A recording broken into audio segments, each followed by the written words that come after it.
Central. Now that is a little background of mine. After that, I would like to say one particular thing, that we, the three services, have a common objective. We all three fight the war. Though we are placed in different uniforms, but we must rise above our selfish interests. We try to grab something which doesn't belong to us. During this last 30-40 years of service, I always heard that from every army man I met, that no, the Air Force doesn't support the army in the field. But let me tell you, gentlemen, since I have spent all my life in the field, not one request that has come to the Air Force at the station level has been turned down by the Air Force. Every single commitment given to the Air Force has been carried out. But if your request has not been filtered through your own headquarters and reached us, that is not my problem, and I cannot answer for that. Having got that in mind, and having gone through the wars, 65 and 71, before the 71 war, when I was commanding Sukhois, having gone through 65 war, as I said, I looked at the way the overall battle was conducted.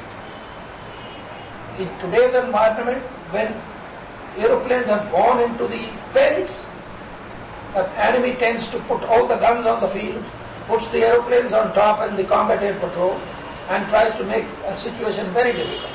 Your gains might not be commensurate with your losses. You might lose more aeroplanes than you destroy on the ground.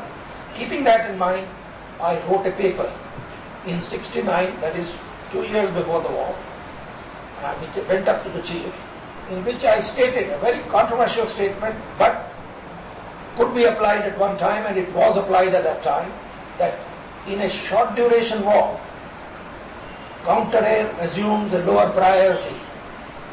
Weight of the air be thrown behind the army to capture as much territory as possible, so that the army can bargain from position of strength later.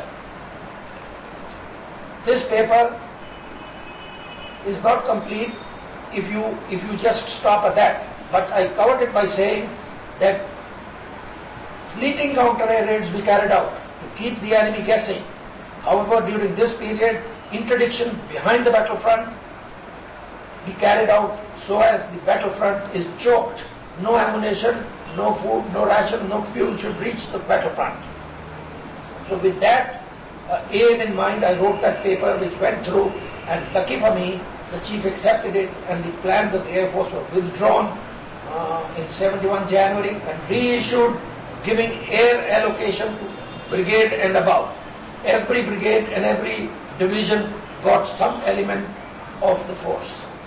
That is why you find that 4 aeroplanes were detailed to support 12th Division in the desert, which wanted 12 sorties in their offensive towards Rahim Yar Khan.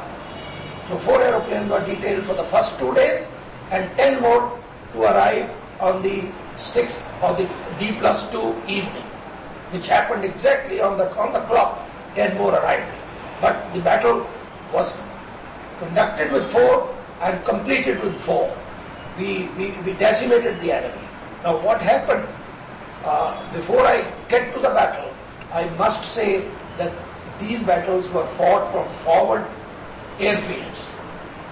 Though another paper that I had put up saying that these forward bases known as CNMUs, care and maintenance units, and MEMUs, mobile echelon units, would not meet our requirement on war, because these, other than having the concrete runway and the pens, has no other infrastructure to support operations. So these must be built to such a level that all offensive and defensive actions can be launched from here, and aeroplanes recovered and relaunched in battle. Even at the cost of denuding your rear bases. No enemy is going to go to Bareilly or Gwalior or Bombay or Nagpur. He is going to fight the war on your front bases. So these be kitted fully. So based on that, the Air Force initiated a paper called that we must turn these into mini-wings as per this paper. Reluctantly, the government agreed to create forward base support units called FBSUs. FBSUs only gave an ad hoc manpower increase from 1 officer to 7 and from 34 men to 134 men. A step in the right direction but totally inadequate. So keeping that in mind, we told the chief this is not okay, though the government has conceded some manpower, but we must build these into full-fledged mini wings. And today I am very pleased to announce that all forward bases from Avantipur to Nalia, like a necklace around Pakistan, we have full-fledged mini wings of the Air Force. We can launch operations of any magnitude from these bases. So that is the fate of the second paper. Now, having deputed me to head Jaisalmer, I was positioned there about a month and a half before the battle. During that period when I went there and I found the base was totally naked, there was no manpower, no nothing. It was care and maintenance unit with 1 officer, 34 men on paper, but 17 physically available, 1 truck, 1 officer, 14 men. So I slowly started to ask for more manpower, but unfortunately this being considered as a hard area, people were being sent to me for 15 days and withdrawn and a new lot would come. That made my job very difficult. I had to educate everybody who came and to orientate them and to train them in ground defense to protect the airfield. Though the army is supposed to protect the airfield, the role of protecting the airfield by ground troops is with the army, and again to protect the airfield, the outer ring